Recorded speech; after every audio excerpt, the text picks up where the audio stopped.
many times before here on the show, I never understand why people agree to take such a wonderful honour like an award, like an OBE, MBE, and then years later claim they're not bothered by it, they don't care about it, and they can't really remember why they decided to have it. So here are the tales of two people, one who's very grateful and seemingly one who's not. As ever, let me explain. Hi, good morning, Neil Sean here. Now, if I said the words to you, lost in France, it's a heartache, total eclipse of the heart, the world is full of married men, we could only be talking about that Welsh wonder that is, of course, the gorgeous Bonnie Tyler. Now, Bonnie's had an amazing career, been going since the mid-70s, and as she pointed out, she never really thought it would last this long. I've been lucky enough to meet Bonnie on a number of occasions, and she is a fantastic lady, openly admits to all sorts of tweaks and Botox and stuff like that. But as she said, you try to look your best while performing, and she still does look great, and has that wonderful, rather unique voice, of which she told me many people thought she was like a female Rod Stewart in drag in the 70s. As I say, she had a collection of mega hits during that period. And one day I was lucky enough, as I say, to meet her at the Langham Hotel in London. And there was this wonderful piano, me and Bonnie sitting around duetting, kid you not. We had such a wonderful afternoon that day. But what was great about that was she told me the background story to perhaps her most famous hit.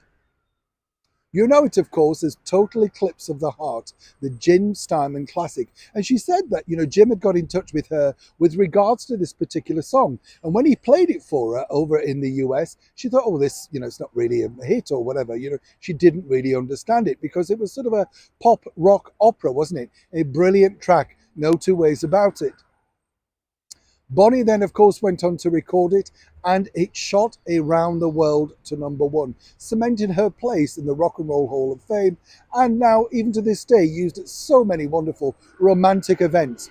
Total Eclipse of the Heart.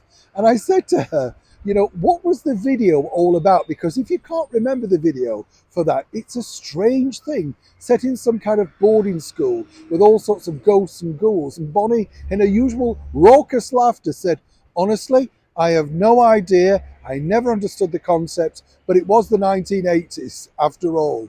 Bonnie was lucky enough to pick up her MBE this week out at Windsor Castle, and she was absolutely delighted. Lovely chat to give her some congratulations, and she said she couldn't be happier simply for being recognised for the entertainment that she's hopefully given us over 40 plus years. On the counter side, a choreographer from Strictly Come Dancing, Arlene Phillips, best known really for the writhing disco group Hot Gossip, who openly took a damehood about 10 years ago now, said yes, it's very nice, but she's not a royalist. So one might suggest that, Arlene is really just in it for herself rather than necessarily being a great supporter of the British monarchy. And what's also interesting here is Arlene was invited recently to the Platinum Jubilee celebrations to appear on those buses, remember? Waving to the crowds, all of those beautiful dames that had been made dames during the reign of our wonderful monarch who was still with us. Fascinating to think, isn't it, that on such a spectacular day, according to her, she's not a royalist. So what did she want it for? Exactly. On the counterproductive side, isn't it nice to know that we have wonderful gals, the wonder of Wales, that is Bonnie Tyler, who was absolutely thrilled. So will you, from me, let's all wish Bonnie the very best for the future, who's still touring, still making music, and still being as much fun as ever. Thank you, Bonnie, and enjoy your MBE. Neil Sean in the very heart of London.